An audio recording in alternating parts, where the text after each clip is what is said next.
European ministers agreed to Mrs May's proposal for a transition period during which the UK will continue to have access to the single market.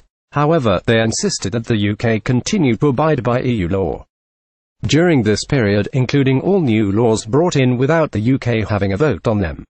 Mr. Rees-Mogg said the terms laid down today in the transition deal are very bullying from the European Union.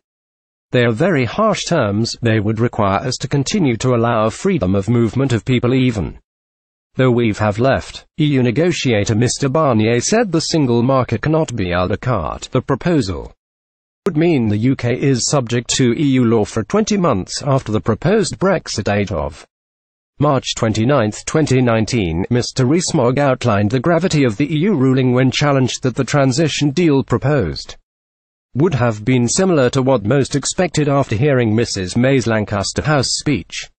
He said, "We would take for the first time since then 66 laws imposed on us by a foreign power without having any say over it ourselves." Getty BBC. Jacob Rees-Mogg has accused Michel Barnier of trying to bully the UK. The terms laid down today in the transition deal are very bullying. Jacob Rees-Mogg. Now, that may be acceptable if we had a clear idea of what the end point is and had any idea what was coming afterwards. The senior Tory demanded to know if the UK would remain in the customs union and what degree of regularity alignment we would have with the EU. He claimed too high a degree of regularity alignment would mean taking rules from the EU and not getting the benefit of controlling tariffs. 2 December 14, 2017. Theresa May's Tory Brexit rebels. Both Rees-Mogg and Nicky Morgan backed the Prime Minister to connote in her post during the Newsnight debate May claims could be ousted by the summer. Despite Mr Rees-Mogg's backing, the European Research Group, of which he is chair, put the Prime Minister's chances of survival at 5,050. He said he believed Mrs May had his best interests at heart in EU negotiations. The chair of the European Research Group backed Mrs Morgan's call for unity and demanded the government set out what the end state will be, referring to the desired situation following the implementation of the deal.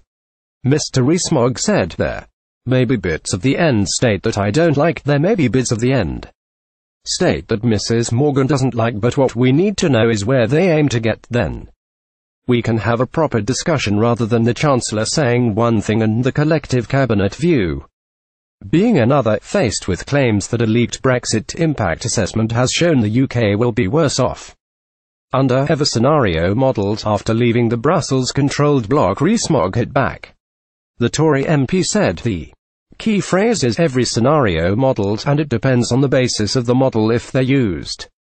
The same type of gravity models which the Treasury used prior to Brexit, those were comprehensively wrong. BBC. Nicky Morgan backed Theresa May to continue in her post. They predicted an increase in unemployment just by voting to leave of 500,800 just by voting to leave. The key there is the assumption of the tariffs you apply to goods coming into the EU, and I don't know about these models, but the ones completed before the Brexit vote assumed that we would apply the common external tariff to EU trade with the UK. And that sort of thing makes these models highly speculative and so far very inaccurate. The former Education Secretary said the models showed there is a risk posed by Brexit to the economy before reminding viewers she voted to remain in the EU. She said, "At the end of the day our constituents are not going to thank us, nor is the country, if we have weakened their economic security and their jobs and livelihoods as a result of our negotiations. It is so critical that we do not undermine our economy any more than we are already going to by actually leaving in the first place."